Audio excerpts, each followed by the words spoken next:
Good evening +1 बच्चों, कैसे हो? Good. So this is our 22nd class. तो इन सभी क्लासेस में अभी तक मैंने आपके साथ सबसे पहले मैंने वेक्टर्स का टॉपिक शुरू किया था। I have finished it. Then I have started differentiation, finish it. Then integration, that I have completed it. Then I started with motion in one dimension, and most of the part I finish it. There is one more part of this laws of motion, motion in one dimension, that I will discuss today. So dear students, as you know, my all these classes are dedicated to Corona warriors, to this nation, to PM Care Fund. So students, first we will start with our next topic of today. We will pray.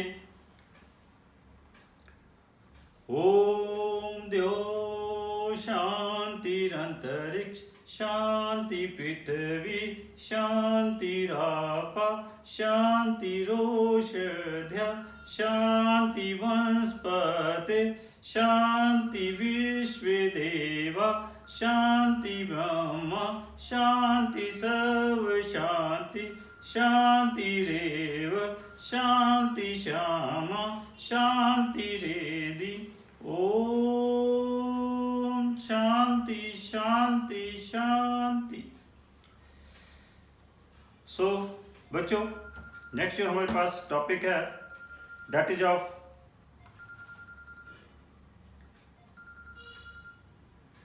Motion in one dimension से related है, vector से कह लो, that is of relative speed. अगर constant speed के साथ दो bodies move कर रही हैं तो उनकी हमें रिलेटिव स्पीड कैलकुलेट करनी है। तो how will calculate that relative speed? वो हम रिलेटिव स्पीड कैसे कैलकुलेट करेंगे?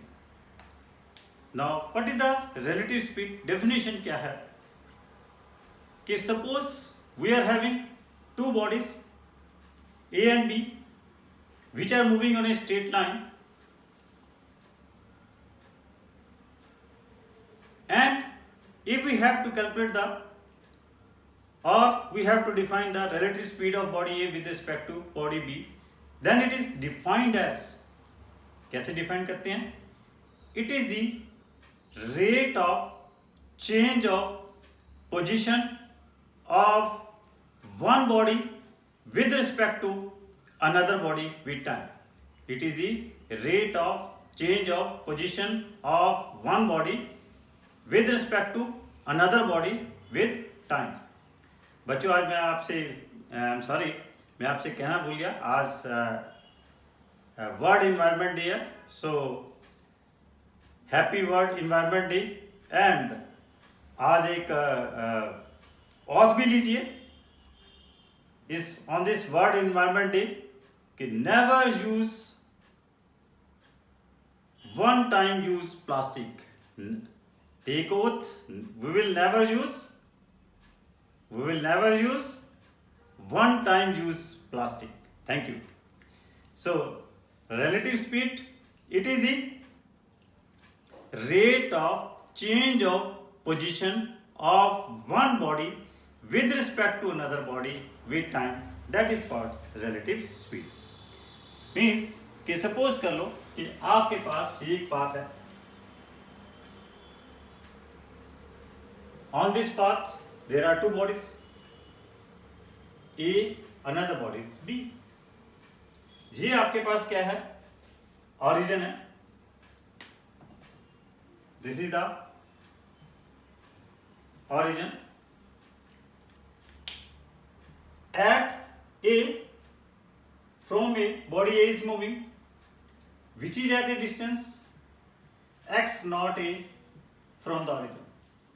With what speed it is moving? V.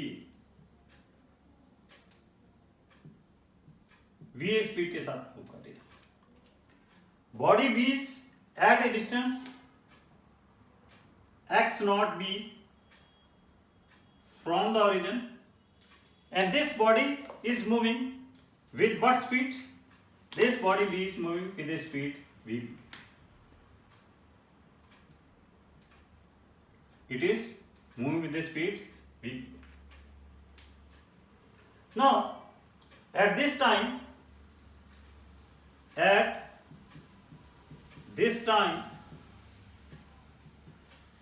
means t is equal to 0, the distance between the position of these two bodies क्या होगी? Let it be x1, वो क्या होगी?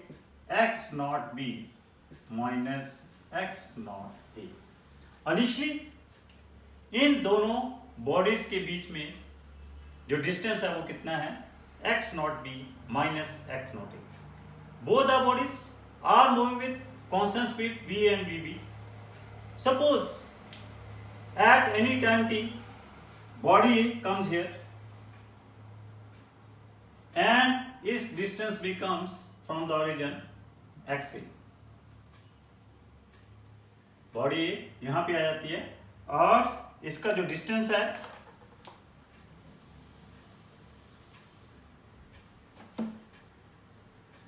A से कितना बन जाता है? This becomes xa. और बॉडी B जो है वो यहां पे आ जाती है. Body B comes here and इसका जो डिस्टेंस है ऑरिजिन से कितना हो जाता है? xb. It is moving with speed vb करता है. सो एट एनी टाइम t, इनके बीच में पोजीशन क्या हो जाएगी? x2 क्या हो जाएगी? That is equal to xb minus xa. किसी भी टाइम t के बीच में, टाइम t के ऊपर के बीच में पोजीशन क्या हो जाएगी? xba minus xb. नाउ क्या बोला मैंने? What is the definition of relative speed? Relative speed की डेफिनेशन क्या बोल दी है मैंने? This is the change in, क्या बोला? Change in position of one body with respect to another body. ये बोलिए ना, divide bye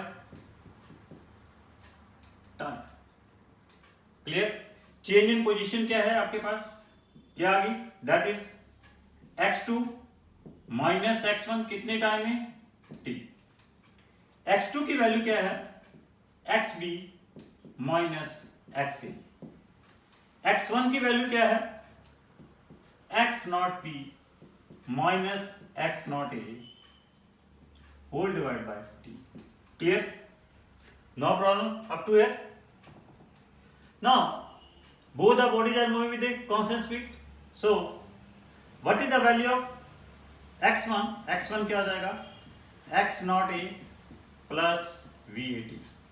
And what is the value of x2? That will be x naught b plus vbt. तो आपको मैंने बताया था कि when a body is having some distance from the origin x naught, उस समय इक्वेशन क्या होती है? x is equal to x naught plus ut. तो बॉडी A के लिए x नॉट क्या? x नॉट a और u क्या है? va. बॉडी B के लिए x नॉट क्या? x नॉट b और u क्या है? vb. तो वो मैंने इक्वेशन यूज कर लिया. Clear? Now I will substitute this value. इसमें वैल्यू सब्स्टिट्यूट कर देंगे तो क्या आ जाएगा? xb और xb. xb की वैल्यू क्या है? x naught b plus vbt minus x naught a vat minus x naught b minus x naught a whole divide by t. Clear? ये कैंसल आउट हो जाएगा, ये कैंसल आउट हो जाएगा. This will be equal to क्या आ जाएगा? vb minus va into t divide by T, T will be clear. So ये क्या आ गया आपके पास? This is the relative speed of body B with respect to A. What is this? This is the relative speed of body B किसके with respect to है? With respect to A. VB minus VA. तो simply हमने algebraically subtract कर दिया दोनों की speed को, relative speed कर। ए की विद रिस्पेक्ट टू बी पूछी गई हो तो क्या आ जाएगी? V A minus V B आ जाएगी। क्लियर? यहां पे एक बड़ा बहुत ही इंपॉर्टेंट क्वेश्चन है, अगर वी बी और वी ए की वैल्यूज इक्वल है तो उस केस में आपके पास इनकी रिलेटिव स्पीड क्या होगी? If V B is equal to V A, इनकी रिलेटिव स्पीड क्या होगी? जीरो हो जाएगी। और रिलेटिव स्पीड जीरो हो जाएगी तो अगर हम इनके एक्स-टी ग्राफ प्लॉट करें, प्लॉट एक्स-टी ग्राफ, आपके पास दिस इज वीबी और दिस इज ये इनके डिस्टेंस टाइम ग्राफ होंगे। अगर आपके पास यहां पे this is the case when V B is equal to V A, और अगर आपके पास वीबी क्या है? वीबी क्या है? ग्रेटर देन वीए है, तो उस केस में रिलेटिव जो ग्राफ आ जाएंगे वो ये आएंगे। अब बी की स्लोप क्या होगी? ए से ज्यादा होगी, क्योंकि बी की वेलोसिटी ज्यादा तो उसका एक्स की स्लोप भी ज्यादा होगी। तो ये रिजल्ट इंप्लाई करता है दो बॉडीज एक ही डायरेक्शन में मूव कर रही है, जो आगे वाली बॉडी है उसकी स्पीड ज्यादा है, तो with the passage of time उनके बीच में डिस्टेंस बढ़ता जाएगा। थर्ड, अगर आपके पास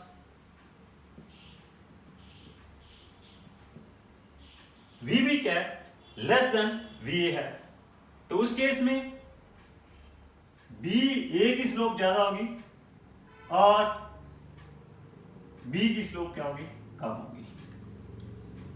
in that case what will happen, क्या कहेंगे हम? व्हाट विल से बॉडी ए पहले बॉडी बी को ओवरटेक करेगी, उसके बाद ए और बी के बीच में, दोनों के बीच में डिस्टेंस बढ़ता जाएगा। These are the graph between. Simple multiple choice question आता है, ग्राफ आपके पास प्लॉट करने आ सकते हैं कि कब के में this is the case when V B is greater than V B is equal to V A, this is the case when V B is greater than V A, and this is the case when V B is less than V A. Clear? तो मतलब this is the relative velocity of one body with respect to another body when both the bodies are moving in the same direction। ये तो मैंने ए की direction में ले ली।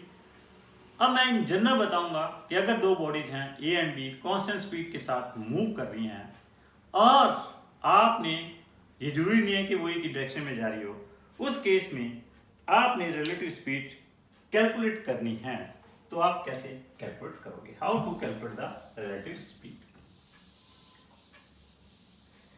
देखिए, अगर बोथ द बॉडीज, एक बॉडी है it is moving with the velocity V, another body B is moving with the speed of V, और दोनों के बीच में एंगल कितना है? Theta. Angle between them is, this is moving with the velocity VA, another body is moving with the velocity VB, and here this theta is the angle between A and B. Now we want to calculate the relative speed of body A with respect to body B. Body A की relative speed निकालना चाहते हैं, किसके with respect to? With respect to body B। अब क्या होगा? देखिए, जहां जिसके विद रिस्पेक्ट टू हमने स्पीड निकालनी है वो बॉडी, मतलब कि दैट इज एन ऑब्जर्वर, और वो ऑब्जर्वर क्या होना चाहिए? That observer should be at a rest. वो ऑब्जर्वर क्या होना चाहिए? रेस्ट के ऊपर होना चाहिए। बॉडी ए की हमने रिलेटिव स्पीड बी के विद रिस्पेक्ट टू निकालनी है, तो B should be stationary, B को हमें स्टेशनरी करना होगा। तो बी को अगर हमने स्टेशनरी करना है, बी को अगर हमने रेस्ट के ऊपर लेके आना है, जितनी बी की वेलोसिटी होगी उसमें अगर हमें क्या करना होगा, उसमें एक इसकी नेगेटिव वैल्यू ऐड करनी होगी। इसमें हम एक नेगेटिव वैल्यू ऐड कर देंगे, minus V B vector add कर देंगे। तो जब हम इसमें एक इसकी नेगेटिव वैल्यू ऐड करेंगे तो बी क्या होगी, स्टेशनरी होगी। अब हम इन दोनों का वेक्टर सम ले लेंगे, इनके बीच में एंगल क्या है, दिस इज 180 माइनस थीटा। तो relative speed of body B with respect to A, V B A vector क्या होगा, V B vector relative velocity speed of body A with respect to B क्या होगा, this is simply equal to V A vector minus V B vector. Clear? तो ये आपके पास relative speed है किसकी, body A की, किसके विद रिस्पेक्ट टू है, बॉडी बी की। और जब हमने ये रिलेटिव स्पीड निकाली, हमने जिसके विद रिस्पेक्ट टू निकाली उसको हमने स्टेशनरी किया। उस स्टेशनरी करने के लिए हमने उसमें क्या कर दिया, नेगेटिव वेक्टर उसमें ऐड कर दिया। तो modulus of V A B आपके पास क्या आ जाएगा, this is modulus of V A vector minus V B vector. और जब हम इसे सॉल्व करेंगे it will come, this is equal to क्या आ जाएगा, ये this will be equal to under root of V A square plus V B square minus 2va V B cos theta. ये मैंने वही फॉर्मूला यूज किया, parallelogram law vector addition वाला। A vector और बी वेक्टर है, दोनों के बीच में एंगल थीटा, तो modulus of A vector plus B vector क्या होता है, under root of A square plus B square plus 2ab cos theta. अब यहाँ पे ये माइनस है, मतलब ये मैंने थीटा को cos 180 माइनस थीटा कर दिया। cos 180 माइनस थीटा क्या होता है, माइनस cos थीटा होता है। तो क्या बन गया ये, va square plus vb square minus 2va vb cos थीटा। This is the magnitude of the relative velocity of body A, किसके विद रिस्पेक्ट टू है, with respect to B. Similarly अगर आपने बी की निकालनी हो, किसके विद रिस्पेक्ट टू, ए के विद रिस्पेक्ट टू निकालनी हो, तो आपको ए को क्या करना होगा, स्टेशनरी करना होगा।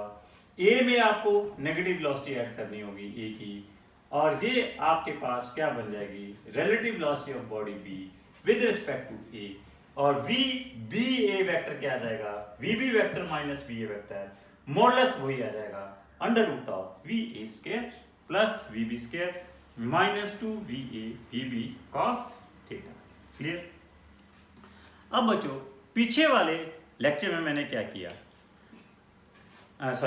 पीछे मैंने अभी क्या किया कि दो बॉडीज एक ही डायरेक्शन में ले ली थी। जब दोनों बॉडीज एक ही डायरेक्शन में थी तो उस केस में हमारे पास थीटा क्या आ गया था, 0 आ गया था। थीटा जीरो था क्योंकि दोनों एक ही डायरेक्शन में थी, थीटा 0 है, तो cos 0 क्या हो जाएगा, 1 हो जाएगा। तो उस केस में va square plus vb square minus 2va vb, तो that becomes va minus vb आ जाएगा। अगर वहीं पे जो हमने अभी लास्ट पहले वाला केस किया है, अगर यहाँ पे क्या हो कि दोनों बॉडीज, अगर बॉडी ए इधर मूव कर रही है, बॉडी बी इधर मूव कर रही है, क्लियर? तो आपके पास इन दोनों के बीच में एंगल कितना हुआ, 180 डिग्री हुआ। थीटा क्या हो जाएगा, यहाँ पे 180 डिग्री हो जाएगा। cos 180 डिग्री कितना हो जाएगा, -1 हो जाएगा। तो क्या बन जाएगा ये, va square plus vb square minus 2va vb -1, तो this becomes va plus vb बन जाएगी। क्लियर? तो सिंपल सी बात है बच्चों, याद रखना है, अगर दो बॉडीज एक ही डायरेक्शन में मूव कर रही है, रिलेटिव वेलोसिटी निकालनी है, रिलेटिव स्पीड निकालनी है, तो आप उनको क्या करिए, अलजेब्रिकली सबट्रैक्ट कर दिए। अगर आपने उनके रिलेटिव स्पीड निकालनी है, both are moving in the opposite direction, तो रिलेटिव स्पीड निकालनी है, तो आप उनको क्या करिए, अलजेब्रिकली ऐड कर दीजिए, नथिंग हो। क्लियर? अगर दोनों एक ही डायरेक्शन में मूव कर रहे हैं, रिलेटिव स्पीड क्या हो जाएगी, अलजेब्रिकली सबट्रैक्ट हो जाएंगी। अपोजिट डायरेक्शन में मूव कर रही हैं, अलजेब्रिकली क्या हो जाएंगी, ऐड हो जाएंगी, V A plus V B हो जाएगी। अगर दोनों बॉडीज परपेंडिकुलरली मूव कर रही है तो थीटा क्या हो जाएगा, 90 डिग्री हो जाएगा। तो उस केस में रिलेटिव स्पीड निकालनी है तो क्या हो जाएगा, under root of V A square plus V B square हो जाएगा। Clear, very clear. सिंपल सी एग्जांपल है, दो ट्रेन्स हैं, अगर एक ही डायरेक्शन में मूव कर रही हैं, सेम स्पीड के साथ जा रही हैं, आपको ये लगता है कि साथ वाली ट्रेन तो क्या है, रेस्ट के ऊपर है, क्योंकि साथ वाली ट्रेन की आपको जो स्पीड होगी वो रिलेटिव स्पीड दिखाई देगी, और वो जो रिलेटिव स्पीड दिखाई देगी वो आपको जीरो ऑब्जर्व होगी। क्लियर। अगर वो साथ वाली ट्रेन आपके अपोजिट डायरेक्शन में जा रही है तो आपको लगेगा ये वाली ट्रेन तो बहुत फास्ट जा रही है, हम तो बहुत स्लो जा रहे हैं। वो क्यों, क्योंकि साथ वाली ट्रेन की स्पीड आपको डबल ऑब्जर्व होगी। क्योंकि क्या है कि जब when they are moving in the opposite direction, relative speed क्या होती है, अलजेब्रिकली ऐड होती है। Clear. So this is the way to calculate the relative speed of one body with respect to another body. Clear? So बच्चों, बहुत अच्छे आपके पास कुछ छोटे छोटे से क्वेश्चंस हैं तो पूछे जाते हैं। उनकी पहले मैं जनरल आपको थ्योरी बताता हूँ। क्या है कि पर्सन है और sitting on a boat, river के एक बैंक के ऊपर खड़ा हुआ है। He wants to reach the opposite bank, बिल्कुल अपोजिट बैंक, और he wants to cross the river in shortest possible path. तो रिवर फ्लो कर रही है and that person wants to cross the river in shortest possible path, और you can say कि that person wants to reach at the opposite bank. तो उस case में क्या है, how he should swim so that he will be able to cross the river in shortest possible path, or he will be able to reach at the opposite bank. Clear? So suppose ये आपके पास river है, here this river is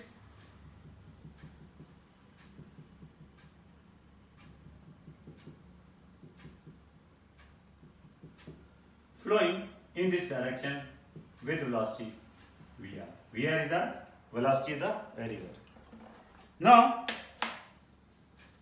a person in a boat standing at this point A, he wants to reach at the opposite bank, that is point B, and here this width of the river is d. River की width कितनी है, d है।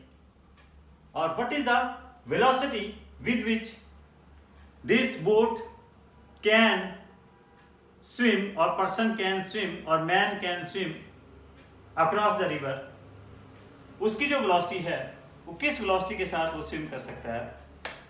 Suppose करो he is a man, he can swim with a velocity vm, vm velocity के साथ वो swim कर सकता है। Man can swim in with velocity vm and he wants to reach at point this B. तो you tell me, अगर उसने B point के ऊपर पहुंचना है, क्या वो ऐसे ही स्विम करना शुरू कर दे कि will he be able to reach at this point B? Never. Reason कि जैसे वो इधर स्विम करेगा, रिवर उसको इधर ले जाएगी, वो जोर लगाता भी रहेगा तो यहाँ की बजाय कहाँ, यहाँ नहीं पहुंचेगा, यहाँ पहुंच जाएगा। क्लियर। तो अगर इसी डायरेक्शन में स्विम करना शुरू करे तो he will never be able to reach at this point B. तो क्या होगा, अगर उसने बी पॉइंट के ऊपर पहुंचना है तो उसको पहले किसी एंगल के साथ इस डायरेक्शन में मैन को स्विम करना होगा, making an angle theta with the normal of the river. Now there is a possibility कि he will be able to reach at the point. Suppose करो उसकी इतनी स्पीड है बंदे के पास कि वो बी पॉइंट के ऊपर पहुंच जाता है। इतनी स्पीड है कि वो बी पॉइंट के ऊपर पहुंच जाता है। तो इस केस में इट मीन्स दैट आपके पास वो अकेला अपनी स्पीड के साथ बी पॉइंट पे नहीं पहुंचा, इसकी अपनी स्पीड vm है, रिवर की स्पीड vr है, ये दोनों की जो रिजल्टेंट स्पीड है उस रिजल्टेंट स्पीड के साथ वो बी पॉइंट के ऊपर पहुंचा है। क्यों? रिवर्स की स्पीड इधर है, इसकी इधर स्पीड है, दोनों इकट्ठी एक्ट कर रही हैं जिससे वो कहां पे पहुंच रहा है? बी पॉइंट के ऊपर पहुंच रहा है। क्लियर? नाउ अगर वो बी पॉइंट के ऊपर पहुंच गया है तो इट मीन्स दैट उसकी जो रिजल्टेंट स्पीड हुई उसकी डायरेक्शन क्या होगी? रिजल्ट बड़ा क्लियर है कि बी पे पहुंचा तो टोटल स्पीड की डायरेक्शन वो इधर होगी। तो उस स्पीड को हम क्या कहते हैं? VMR, that is the resultant speed of man with respect to river, और speed of the man with respect to river, VMR। इस स्पीड के साथ वो बी पॉइंट के ऊपर पहुंचा है। So how we will calculate the value of VMR? It is very clear. This is ABC is a right angle triangle. तो यहाँ पे VM square क्या होगा? That is equal to VR square plus VMR square. और here VMR क्या आएगा? That is equal to under root of VM square minus VR square.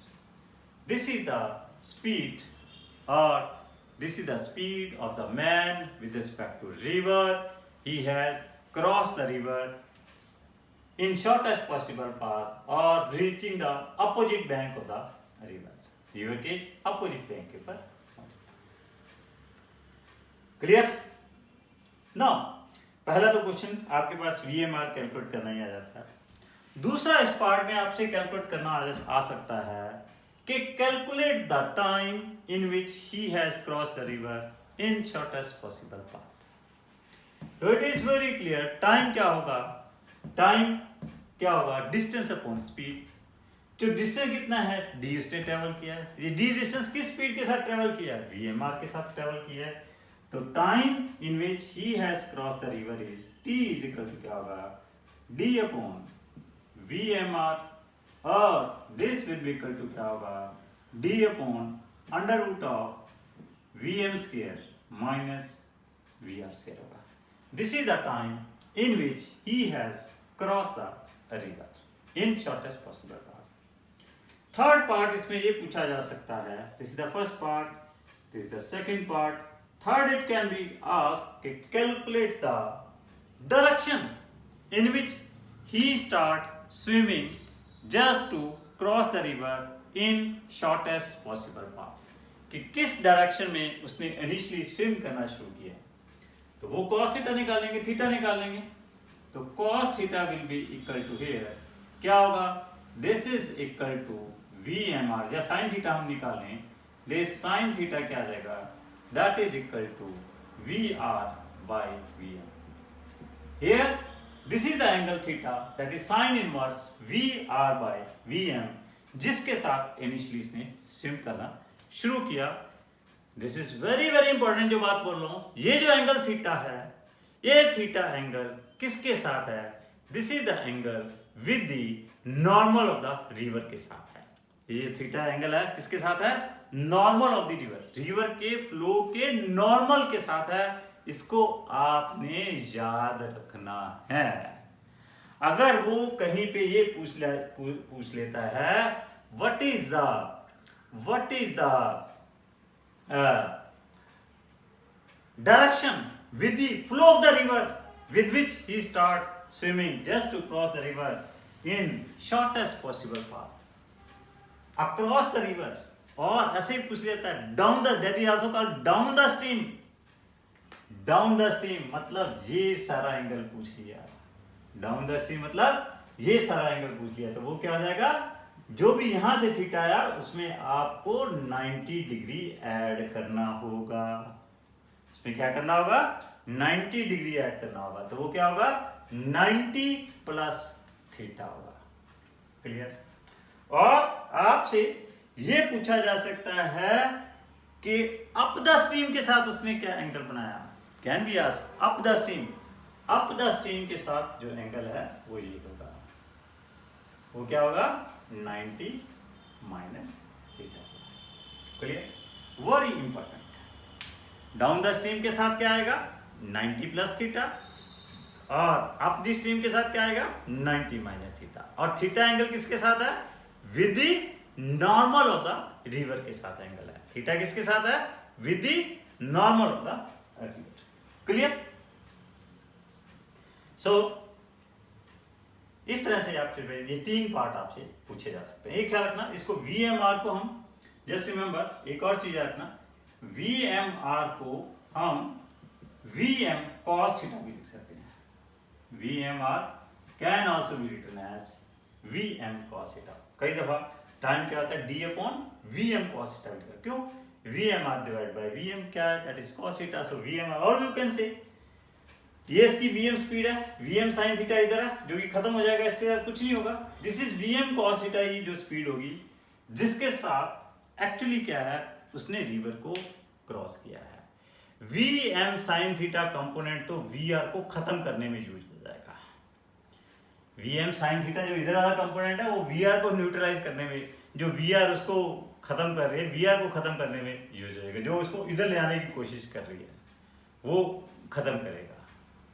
सो सिर्फ VM cos theta component है जो कि हेल्प कर रहा है, जिसके साथ ये हमारे पास इस स्विमर ने रिवर को क्रॉस किया है in a shortest possible path. Clear, very clear, no problem at all. चलिए नेक्स्ट पार्ट है इसका कि he wants to cross the river in shortest time. अब उसका ये टारगेट नहीं है कि उसने B पॉइंट के ऊपर पहुंचना है। Now he wants to cross the river in shortest time, दूसरे बैंक के ऊपर पहुंचना है। ये नहीं है कि अपोजिट बैंक के ऊपर पहुंचना है, लेकिन उसे टाइम क्या लगे, मिनिमम टाइम लगे।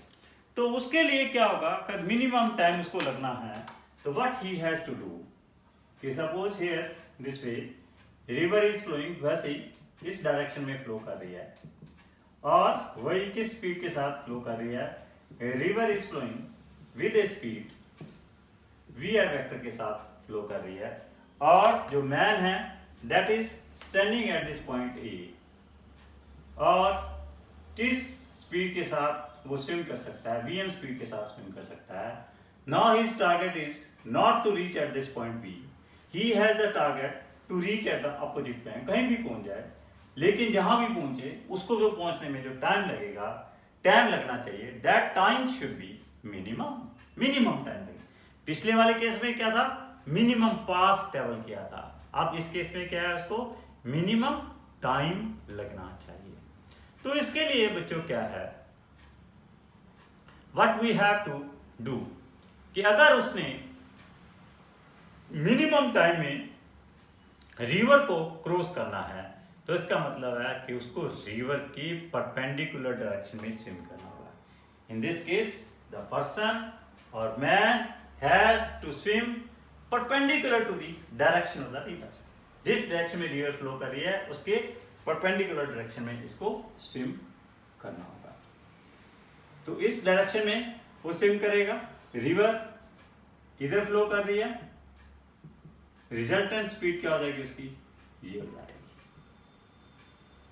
दिस इज द VMR जिसके साथ उसने रिवर को क्रॉस किया शॉर्टेस्ट टाइम में। तो अब यहां पे VMR की वैल्यू क्या होगी, सिंपल राइट एंगल ट्रायंगल है, तो VMR square is equal to क्या हो जाएगा, VM square, Pythagoras theorem apply कर रहे हैं, प्लस VR स्क्वायर। तो VMR की वैल्यू क्या आ जाएगी, अब स्पीड बढ़ गई ना, स्पीड बढ़ गई, अंडरस्टूड है, स्पीड बढ़ गई तो उसको टाइम कम लगेगा। As speed is increase so it will take less time to cross the river. Clear? Now, अब अगर आपके पास जो विड्थ ऑफ द रिवर है वो कितनी है, d है, कितना टाइम लगेगा। अब ये जो d डिस्टेंस है इसके अलोंग इसकी स्पीड क्या होगी, अगर ये एंगल आपके पास थीटा है तो इसके अलोंग तो इसकी स्पीड क्या होगी, दैट इज vm ही है। क्लियर? तो आपके पास जो टाइम लगेगा in this case just to cross the river, पहली प्रॉब्लम सॉल्व होगी, टाइम जो लगेगा, मिनिमम टाइम जो लगेगा that is t is equal to d upon vm होगा। t इज इक्वल टू क्या होगा, d upon vm। This is the shortest time in which he has cross the river. Clear? Third, अब देखिए, as in this case he is not reaching at the opposite bank, वो opposite bank के पे नहीं पहुंच रहा है, वो किसी और पॉइंट के पर पहुंच रहा है। It means that in this case this man has travelled some distance in the horizontal direction, उसने कुछ डिस्टेंस हॉरिजॉन्टल डायरेक्शन में भी ट्रेवल किया है, x। समटाइम्स ये x भी पूछ लिया जाता है कि when he is crossing the river in shortest time the horizontal distance travelled by the man is, तो वो क्या होगा, जो हॉरिजॉन्टल डिस्टेंस होगा t, उसे हम कैसे कैलकुलेट करेंगे, कैसे कैलकुलेट करेंगे, let this distance is x bc, जो bc डिस्टेंस ट्रेवल्ड है, this bc distance is travelled with velocity vr, और उसी टाइम में ट्रेवल किया है जिस, देखो अब यहाँ पे it is very very important कि जब वो पॉइंट C पे पहुंचा, AB जो डिस्टेंस ट्रेवल्ड है, AC जो डिस्टेंस ट्रेवल्ड है, BC जो डिस्टेंस ट्रेवल्ड है, all these distances are travelled in same time, और वो टाइम क्या है, d अपॉन vm है। चाहे आपसे पूछ लिया जाए कि उसने BC डिस्टेंस कितने टाइम में ट्रेवल किया, तो आपका आंसर क्या होगा, d बाई vm। अगर आपसे ये पूछ लिया जाए उसने AB डिस्टेंस कितने टाइम में ट्रेवल किया, आपका आंसर क्या होगा, d बाई vm। अगर ये पूछ लिया जाए कि उसने AC डिस्टेंस कितने टाइम में ट्रेवल किया, तो आपका आंसर क्या होगा, d by. All these distances are travelled, जब वो C पे पहुंचा तो उसने AC भी ट्रेवल कर लिया, कॉरस्पॉन्डिंगली उसी टाइम में BC ट्रेवल कर लिया, और उसी टाइम में उसने AB ट्रेवल कर लिया। So here T will be, so here BC is equal to क्या होगा, दैट इज इक्वल टू, किस स्पीड के साथ ट्रेवल किया है, vr, टाइम कितना लगा t, तो क्या आ जाएगा, vr into d by vm, simple. Horizontal distance travelled in this case BC is equal to vr into d divided by vm। Clear? No problem at all. Otherwise आप ऐसे भी कर सकते हो, x by d is equal to क्या होगा, vr by vm, x by d is equal to vr by vm। Mathematically करना है तो x क्या आ गया, vr by vm into d। तो this is the horizontal distance travelled when a man is crossing the river in shortest time।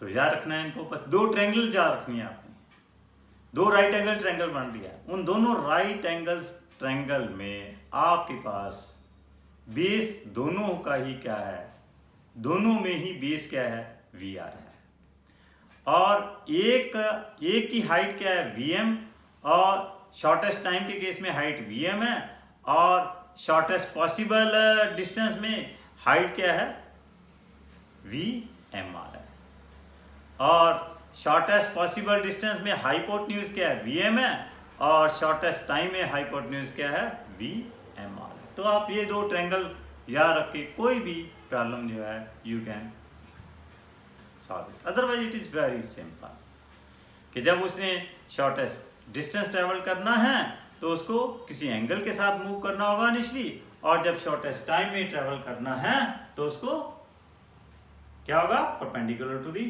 Direction of river flow करना होगा। Now next case is, अगर man is flowing in the direction of river, अगर man river की ही direction में flow कर रहा है, तो याद रखो अगर रिवर इसी डायरेक्शन में फ्लो कर रही है,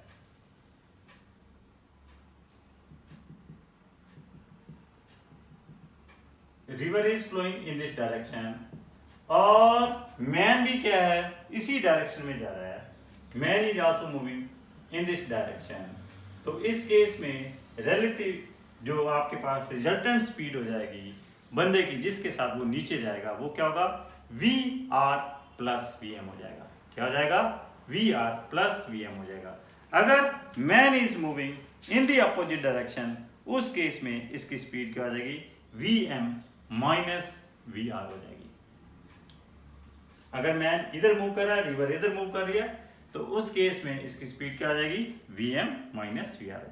बड़ा सिंपल सा एक मल्टीपल चॉइस क्वेश्चन आ जाता है कि boat covers the distance between two sports river, between two sports on the river in a time t1 is equal to 8 hour and t2 is equal to 12 hour downstream and upstream respectively. What is the time required for the boat to cover the distance in still water? तो downstream का क्या मतलब हुआ, along the river. Upstream का क्या मतलब हुआ, in the opposite direction में। कहता है इस रिवर में दो स्पोर्ट्स हैं, एक सपोज करो स्पोर्ट ए है, एक स्पोर्ट क्या है, बी है। और जब वो ए टू बी जाता है, river is flowing from A to B, जब वो ए टू बी जा रहा है तो उसमें टाइम उसको लग रहा है 8 आवर, और जब वो बी टू ए आ रहा है तो उसको टाइम कितना लग रहा है, 12 आवर। अगर कहता है ये वी आर रेस्ट के ऊपर है, तब उसको ए से बी या बी से ए जाने में कितना टाइम लगेगा। ये बहुत अच्छा मल्टीपल चॉइस क्वेश्चन है। वैसे तो इसका आंसर याद रख सकते हो, इसका सॉरी फॉर्मूला याद रख सकते हो। Formula for which is 2t1 t2 divide by t1 plus t2। यहां से इसको सॉल्व कर सकते हो। 2 इंटू t1 क्या है, डाउन द स्ट्रीम के लिए है 8, this is for up the stream, तो 8 प्लस 12 20 10, तो this will be equal to क्या आ जाएगा, 9.6 आ जाएगा। क्लियर, डायरेक्ट मल्टीपल चॉइस इससे कर सकते हो। आया कैसे ये फॉर्मूला, देखो T1 क्या है, इसमें T1 क्या आएगा, A B upon V R plus V M, ये होगा ना T1। T2 क्या होगा, that is A B upon V R minus V M, V R minus V M, क्योंकि T1 क्या है, अलोंग ए बी है, T2 क्या है, अपोजिट टू ए बी है, मीन्स अलोंग बी ए है। This is for A B, this is for B. Clear, तो यहां से वी आर क्या आ जाएगा, V R plus V M क्या आ जाएगा, दैट इज इक्वल टू क्या आ जाएगा, V R plus V M क्या आ जाएगा, ए बी अपॉन T1 और V R minus V M क्या आ जाएगा, ए बी अपॉन T2। इन दोनों को ऐड कर दीजिए, ऐड कर देंगे क्या आ जाएगा, 2 V R is equal to क्या आ जाएगा, that is T1 T2 divide by T1 plus T2 A B. तो आप वी आर को उधर ले जाइए और इस सारे को उधर ले जाइए, तो A B upon V R यहां से क्या आ जाएगा, A B upon V R क्या आ जाएगा, twice of this will be T1 plus T2 divided by T1 into T2। VR को इधर ले जाइए और बाकी को इधर ले जाइए, बन जाएगा 2T1 T2 divided by T1 plus T2। AB upon VR क्या है, that is the distance traveled in still water। Clear? So thank you very much बच्चों। So हारेगा कोरोना, जीतेगा इंडिया। बच्चों स्वस्थ रहिए, सुरक्षित रहिए, जागृत रहिए, जागरूक रहिए। बहुत बहुत धन्यवाद।